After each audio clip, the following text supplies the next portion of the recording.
This video is another edition of One Play Wednesday, which is a season-long project of mine to try to illustrate interesting, fun, or anomalous techniques and concepts across the NFL. In this case, I'm going to focus on Jameson Williams' touchdown against the Jaguars. A couple of things that make it interesting. Number one, I think Jared Goff is literally throwing the football at Brock Wright's back, who is running a clear-out slash blocking path on a pass play, which makes it interesting. I'll attempt to explain that during the play. Also, I want to parlay it a little bit or shift the discussion into reflecting on Jared Goff and Jameson Williams' inability to connect on deep passes in 2023. How many were there in game situations, would you say? I would say at least 10, maybe 12, perhaps more in 2023. The return on that investment from a percent standpoint was low. I will show one of them from 2023, the touchdown week 6 down in Tampa Bay as Detroit went down to Florida and got a 20-6 win before their visit to Baltimore in week 7. Even on that play, however, it was a, quote, Jared Goff wobbler, and Jameson Williams was able to adjust to it.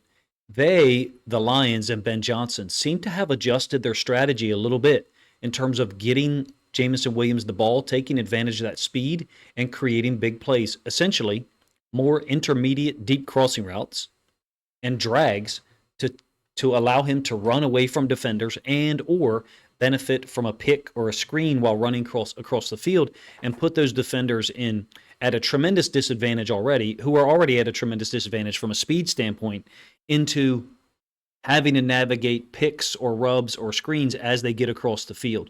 So we will show the touchdown one time and then kind of come back to it. I think that this has been a focus of the Lions, meaning finding ways to get Jameson Williams the ball, but not expecting him and Jared Goff to hook up on deeper concepts 30, 40 yards down the field. Now, we do have a touchdown in week 1 against the Rams on a stutter go against Tre'Davious White, who is, in fact, at this point, ironically, a member of the Ravens team and played really well last week against the Steelers, against George Pickens.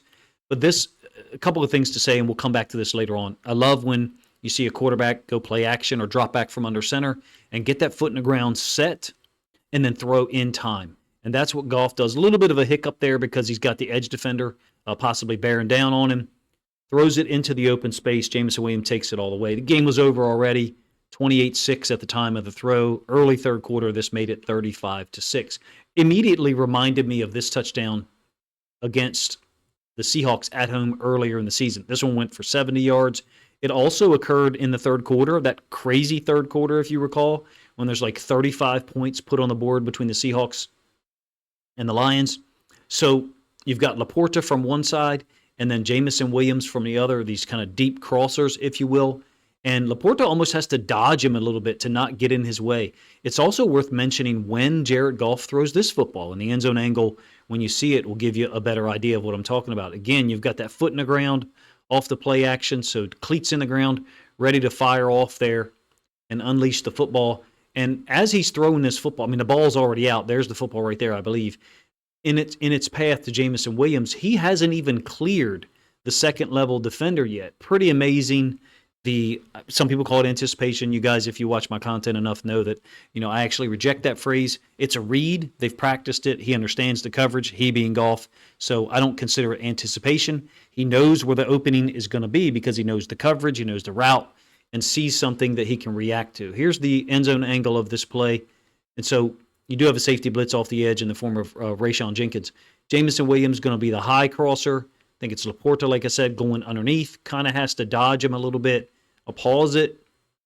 Look, not only has he not cleared the inside linebacker level, but he's subtracted from it. So Goff has thrown this football out in front of Jameson Williams on the opposite side of a defender because he understands the leverage that I believe is Tyrell Dotson, who's since been traded, was playing with, following Laporta on the backside hip, and in this case finds Williams over the top. That route, to me, has been their answer, Ben Johnson and those guys' answer for, hey, we're having trouble getting the ball deep to the speedster, Jameson Williams. Now, there was, like I said, the long touchdown against the Bucs last year, and I'll show the one week 1 against the Rams here in a moment, but I think what they've done is tried to increase or maintain Goff's completion percentage to be more efficient, but still utilize the talents of Jameson Williams, still utilize that speed, that big playability, not rely on him winning deep. Does that indicate a weakness or lack of belief in Jared Goff's deep ball ability, his accuracy? Perhaps. I don't know. I really don't care to offer judgment on that. I just know that what they're doing is clearly working. They're 9-1 overall as a team, and the offense has been incredibly effective in recent weeks, except for, obviously, the come-from-behind win against the Texans down in Houston in Week 10. Week 1 here, Williams is down at the bottom of the screen. He's going to hit this little stutter somewhere in this area. Tre'Davious White kind of goes for it. It's a 3rd and 3. So Tre'Davious White, is thinking that Jameson Williams might break this route down, a deep comeback, a deep in, whatever.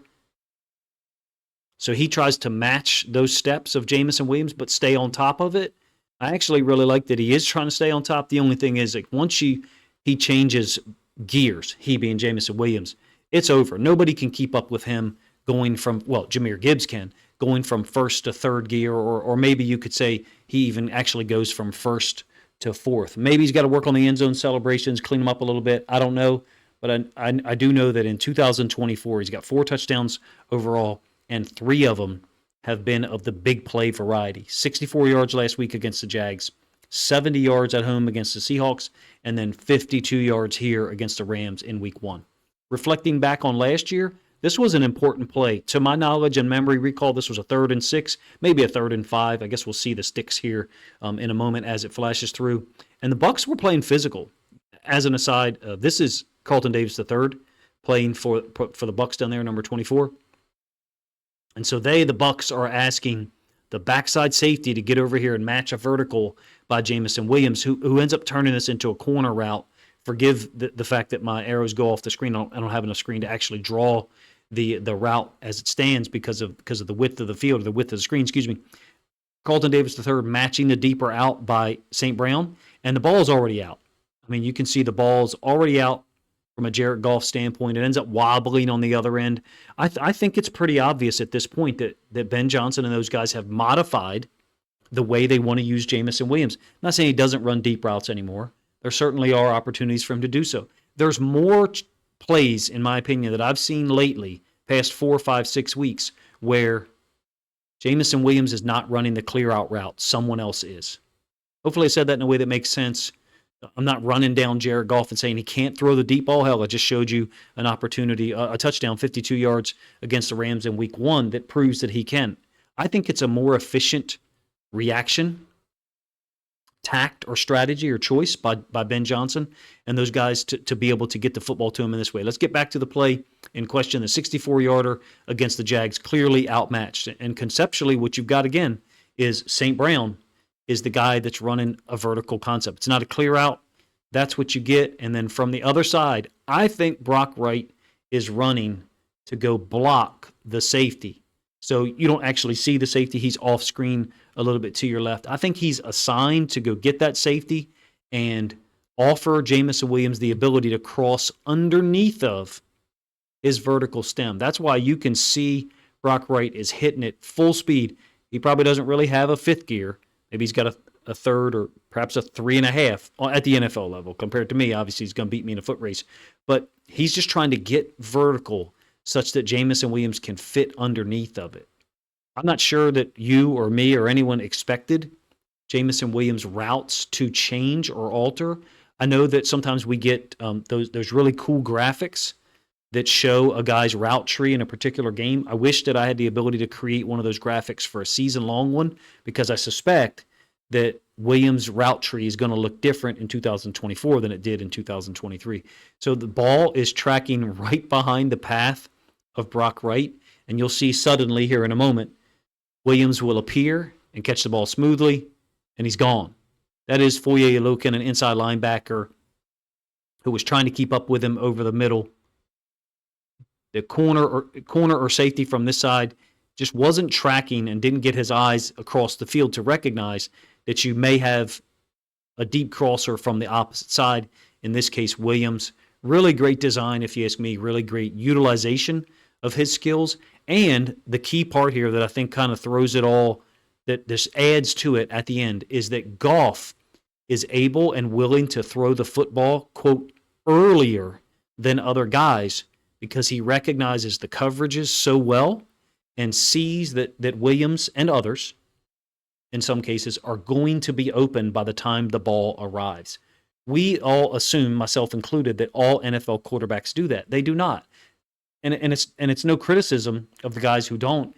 The reality is they're playing against NFL defenses that are extremely well prepared, very athletic and fast, and those guys over there can recognize formations and play concepts as well and put themselves in the right position. From what I see, Jared Goff is one of those guys that makes the most throws that other people, not me, would classify as an anticipation throw.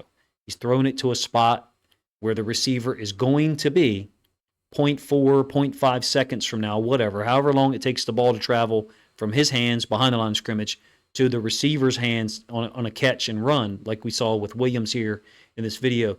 I appreciate you guys' time if you checked out this whole piece of content. These are actually becoming more and more fun for me to do over the course of the season because I get to focus on the Ravens and Lions and then also upcoming teams that I'm watching film of. Haven't been able to watch a ton of film of the Colts yet. If I get the opportunity to do today, I'll try to produce something that's Colts/Lions related later on Wednesday night. I appreciate you guys' time. If you think other Lions fans would enjoy this film study look at how I think that Ben Johnson and Jared Goff are utilizing Jameson Williams' talents more efficiently, perhaps some would say more conservatively. Essentially, we're not just throwing them deep bombs and deep corner routes. If you think other Lions fans would enjoy it, please consider grabbing a link to this video, sharing it out on social media to help this content get more reach.